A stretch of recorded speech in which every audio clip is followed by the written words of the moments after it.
بسم اللہ الرحمن الرحیم الحمد للہ رب العالمین والصلاة والسلام علی رسولہ الکریم ومن تبعهم بإحسان إلی یوم الدین وعلی آلہ وصحبہ اجمعین اما بعد قال اللہ تبارک وتعالی فی کلامہ المجید والفرقان الحمید اعوذ باللہ من السمیع العلیم من الشیطان الرجیم من حمزہ ونفخہ ونفثہ بسم اللہ الرحمن الرحیم یا ایھا الذین آمنوا اتقوا اللہ حق تقاتہ ولا تموتن الا وانتم مسلمون قال اللہ تعالی فی موضع آخر ان ھذا القرآن یہدی للتی ہی اقوم رب اشرح لی صدری ویسر لی امری واحلل عقدۃ من لسانی یفقهوا قولی سبحانک لا علم لنا الا ما علمتنا انک انت العلیم الحکیم۔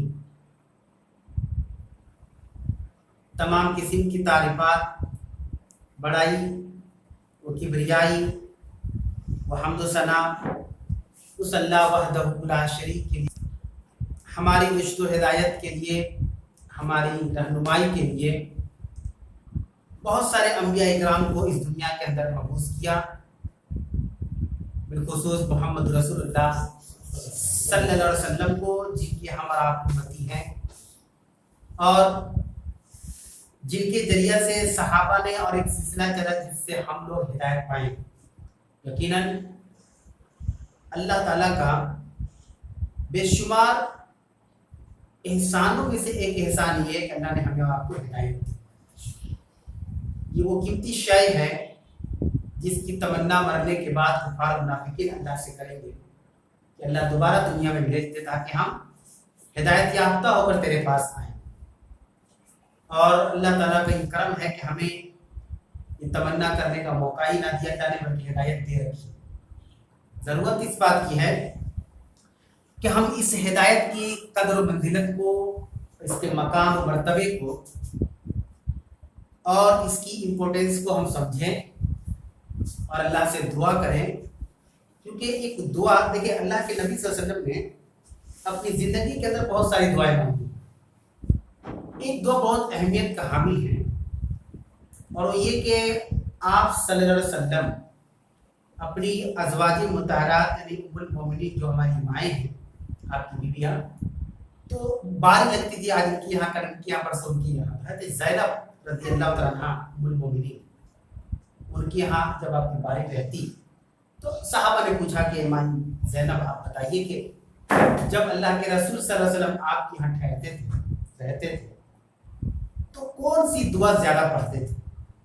تو انہوں نے ایک دعا کا تذکرہ کیا کہ رسول اکرم صلی اللہ علیہ وسلم یہ دعا زیادہ پڑھتے تھے، یا مقلب القلوب ثبت قلبی علی دینک، اے دلوں کے پھیرنے والے تو میرے دل کو اپنے دین پر قائم رکھ۔ سوچ ہے نا ہدایت کی کیا اہمیت ہے کہ ایک نبی اللہ سے دعا کرتا تھا کہ مرتے مرتے تک اسلام کی حالت میں، تو یہ بہت ضروری ہے۔ اس ہدایت کی بات ہو رہی ہے کہ بڑی قیمتی چیز اللہ تعالیٰ نے دی ہے ہدایت، اور اس کی امپورٹنس اس وقت سمجھ میں آئے گا جب کافر اور مشرکین اور منافقین کل اللہ کے سامنے حشر کے میدان میں تمنا کریں گے کہ اللہ پر دنیا ہے کہ ہم بھی ہدایت یافتہ ہو کر تیرے پاس آ جائیں۔ آج کا درس انشاءاللہ تعالیٰ سورہ نساء آیت نمبر 163 163 سے شروع ہوگا۔ اللہ سے دعا ہے کہ اللہ ہم سب کو سچ بولنے، حق بولنے، اس پر عمل کرنے کی توفیق عطا فرمائے، آمین۔ اللہ نے کہا انا اوحینا الیک کما اوحینا الی نوح والنبیین من بعدہ۔ اللہ فرما رہا ہے کہ بے شک ہم نے آپ کی طرف وحی فرمائی، وحی کی، جیسا کہ ہم نے نوح کی طرف اور اس کے بعد کی نبیوں کی طرف وحی کی، ہے نا۔ اللہ تعالیٰ نے یہاں پر وحی کے بارے میں بیان فرمایا، اور وحی کس سے کہتے ہیں یہ جاننا بہت ضروری ہے۔ اردو کے اندر تو وحی بولتے ہیں کہ وہی سامان لے کر آپ لے کر آئے تھے، تو ہمیں لگتا ہے کہ کوئی چیز ہم لے کر آئے تھے جس کے بارے میں دوبارہ ریپیٹ کیا جا رہا ہے، اسی کو لے کر آئے، ہے نا، وہیں پر جانا ہے جہاں تم گئے تھے، یعنی ایک جگہ ہم گئے تھے تو وہاں چلے گئے۔ لیکن اردو ہی کے اندر یہ وحی جو ہے جن کے بعد جو ہا استعمال ہوتا ہے اس سے ہوتا ہے۔ وحی یہ عربی کا لفظ ہے، اردو کے اندر بھی اسی کو وحی کہا جاتا ہے۔ اور جو وحی بات ہوتی ہے بول چال، جیسے میں نے مثالیں دی کہ وہی جانا ہے، تو یہ چھوٹی ہاتھ ہوتا ہے، جس میں چوہا رہا بولتے ہیں نا اردو میں، جو اردو کے جانکار ہو جاتے ہیں۔ تو وحی کسے کہتے ہیں؟ وہی کہتے ہیں وہی کہتے ہیں کہ اللہ تعالیٰ جو میسج یا جو پیغام اپنے نبیوں تک بھیجتا تھا حضرت جبریل علیہ السلام کی طرف، اس کو وحی کہا جاتا ہے۔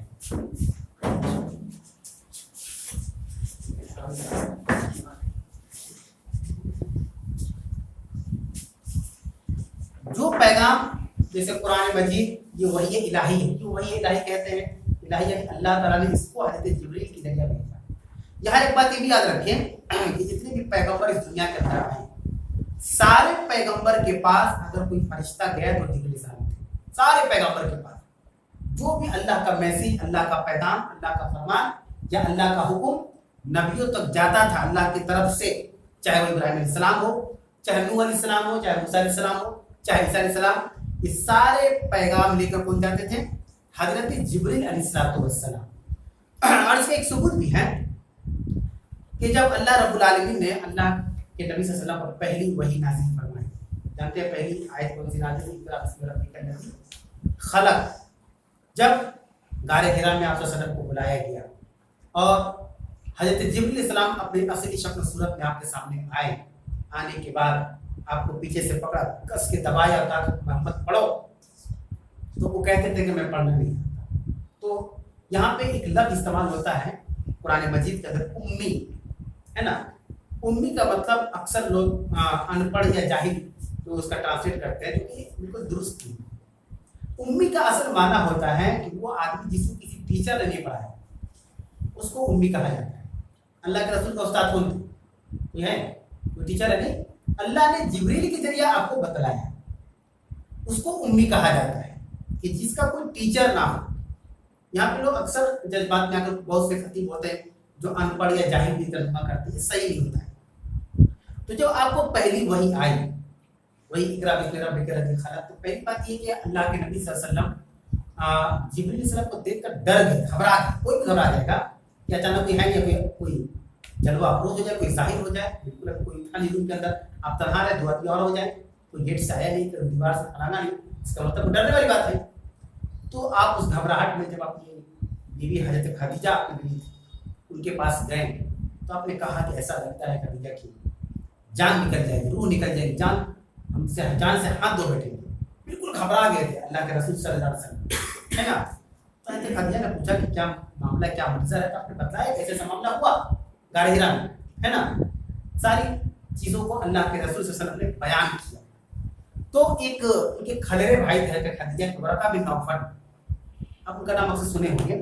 اور ظاہر سی بات ہے کہ دیکھیے یہ سلسلہ بھی یاد رکھیں کہ جیسے نبیوں کا سلسلہ آتا تھا، ایک نبی گئے دوسرے نبی آئے، تو جب تک اس کے بعد کے کوئی نبی نہیں آتے تھے تب تک کہ وہی نبی اسلام کے مانا جاتا ہے بھی، اور وہی دین مانا جاتا تھا۔ جیسے رسول اکرم صلی اللہ علیہ وسلم سے پہلے عیسیٰ علیہ السلام تھے، تو جو عیسیٰ علیہ السلام پر ایمان لائے وہ مسلمان کہلائے۔ اب چاہے اس کو آپ عیسائی بول دیجیے ان کے ماننے والے کو، جیسے محمد کے ماننے والے کو محمد ہی کہتے ہیں، ہے نا۔ تو وہ مسلمان تھے۔ تو ورقہ بن نوفل کو تورات اور انجیل کا بڑا اچھا نالج تھا، جانکار آدمی ہے نا۔ تو حضرت خدیجہ ورقہ بن نوفل کے پاس گئی، یہ کھلیرے بھائی بھی تھے، اور سارا واقعہ بیان کیا کہ بھائی ذرا بتائیے کہ ہمارے ہسبینڈ بہت پریشان ہیں، جب سے غار حرا سے آئے ہوئے بہت ٹوٹے ہوئے ہیں، بکھرے ہوئے ہیں۔ جب انہوں نے پورا واقعہ سنا کہ ہاں اس پہاڑی پر ایک فرشتہ آیا جس نے کہا کہ اقرأ بسم ربک الذی خلق، محمد پڑھو، انہوں نے کہا میں پڑھنا نہیں جانتا ہوں۔ تو ورقہ بن نوفل نے کہا کہ تب تمہارے شوہر وہی نبی وہی پیغمبر ہے جس کی بشارت تورات اور انجیل کے اندر تھی۔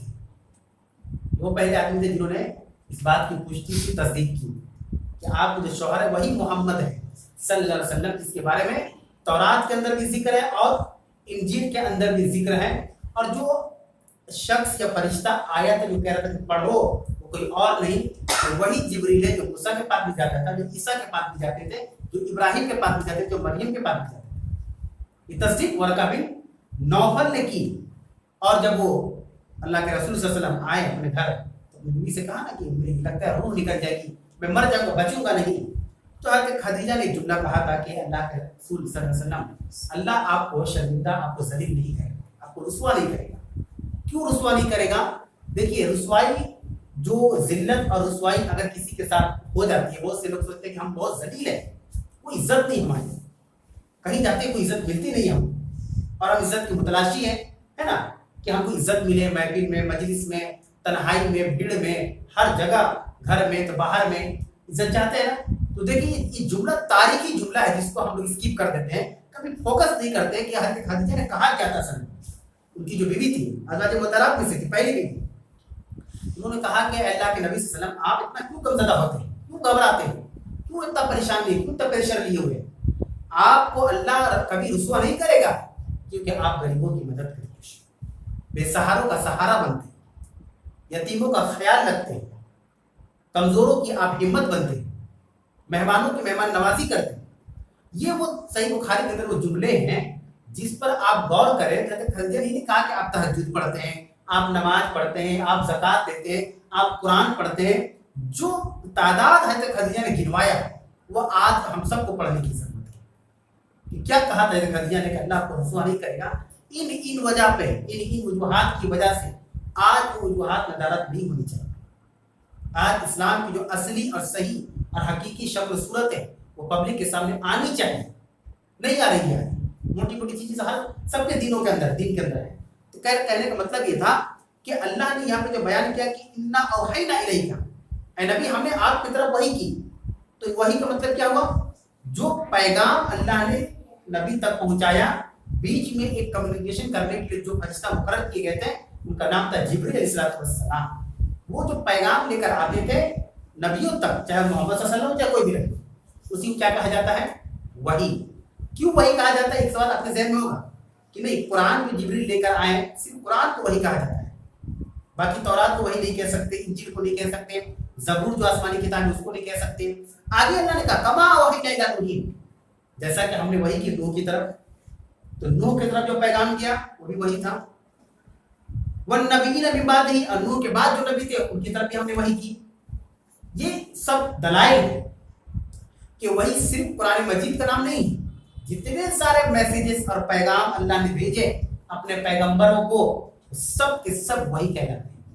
اور سورہ نجم جب پڑھیں گے وما ينطق عن الهوى ان هو الا وحی یوحی, کہ نبی اپنی طرف کی بات نہیں کہتا, یہ وہی بات کہتا ہے جو نبی سے آپ کہلواتے ہیں. سمجھا رہی. اسی لیے اس دلیل اس آیت کی روشنی میں قرآن اور حدیث لازم اور منجوم ہے. بات سمجھا رہی. حدیث کس کو کہتے ہیں, نبی کے قول کو, فعل کو, عمل کو, طریقے کو, اس کو حدیث یا سنت کہا جاتا ہے. حدیث یا سنت کا ڈیفینیشن سیم ہے, ایک ہی ہے, کچھ فرق نہیں ہے نا. حدیث کس نے بیان کیا, اللہ کے نبی صلی اللہ علیہ وسلم نے, کہ اللہ کے رسول تیمم کیسے کریں, اللہ کے نبی وضو کا کیا طریقہ ہے, اللہ کے رسول فرض نماز کی تعداد کتنی ہے, رکعات کی جوہر میں کتنی ہے, یہ سب کس نے کہا, اللہ کے نبی صلی اللہ علیہ وسلم نے. لیکن قرآن میں ایسا نہیں کہا ہے کہ جوہر میں 4 رکعت سنت ہے, کہ 5 رکعت ہے, کہ 3 رکعت ہے. نبی نے کہا کہ جوہر میں یہ اتنی سنتیں, اتنے فرائض ہیں. اور اللہ کہہ رہا ہے کہ نبی اپنی طرف سے کوئی بات نہیں کہتا, وہ وہی بات کہتا ہے جو ہم کہلاتے ہیں, جو ہم بولتے ہیں. تو اس کا مطلب یہ ہوا کہ اگر کوئی سوچے کہ صرف قرآن پر ہی عمل کریں گے, حدیث کو نہیں مانیں گے, وہ بھی انکمپلیٹ ہے, ادھورا ہے, نامکمل ہے. کوئی سوچے صرف حدیث کو لے کے چلیں گے, قرآن کی ضرورت نہیں, وہ بھی نامکمل ہے. بلکہ دونوں قرآن و حدیث لازم ہے. سمجھا نہیں. یہاں اللہ نے کہا کما اوحینا الی نوح, جیسا کہ ہم نے نوح علیہ السلام کی طرف وحی کی. اچھا نوح کا ذکر کیوں آیا, یہ بھی ایک بہت بڑا مسئلہ ہے, یاد رکھیے. دیکھیں نبوت کا سلسلہ, نبیوں کا سلسلہ ہے آدم سے شروع ہوا. حضرت آدم علیہ السلام سے لے کر نوح علیہ السلام کے آنے سے پہلے تک یہ ایک پارٹ 1 ہوا. انبیاء میں پارٹ 1 کہلایا. نوح سے پہلے حضرت نوح علیہ السلام کے آنے سے لے کر محمد صلی اللہ علیہ وسلم کے پارٹ 2. تو جو ادھر ہے نوح سے پہلے وہ حضرت آدم علیہ السلام میں شمار کیے جاتے ہیں, اور جو ادھر ہے وہ حضرت نوح علیہ السلام میں شمار کیے جاتے ہیں. سمجھا رہے نا. اسی لیے اللہ نے نوح علیہ السلام کا ذکر کیا نوح, کہ ہم نے جیسا کہ ہم نے نوح کی طرف وحی کی. والنبیین, نبی کی جمع نبی آتے ہیں عربی کے اندر, اور بہت سے نبیوں کی طرح ہم نے وحی کی. من بعد ہی, اس کے بعد, مطلب نوح کے بعد, نوح علیہ السلام کے بعد.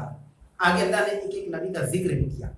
وَأَوْحَيْنَا إِلَىٰ إِبْرَاهِيمَ, اور ہم نے حضرت ابراہیم علیہ السلام کی طرف وحی کی. وہی ہے نا, جب نار نمرود میں آپ کو ڈالا گیا تو اللہ نے کہا نا کہ آگ سے کہا کہ یا نار کونی بردم وسلام علی ابراہیم, آیات تو ٹھنڈی سلامت ہو جا کس پر, ابراہیم پر. واسماعیل, اور ہم نے وحی کی اسماعیل علیہ السلام پر. اسماعیل کون تھے, حضرت ابراہیم کے بیٹے تھے. واسحاق, اور ہم نے وحی کی حضرت اسحاق پر. اسحاق حضرت ابراہیم علیہ السلام کے بیٹے ہیں. ویعقوب, اور ہم نے وحی کی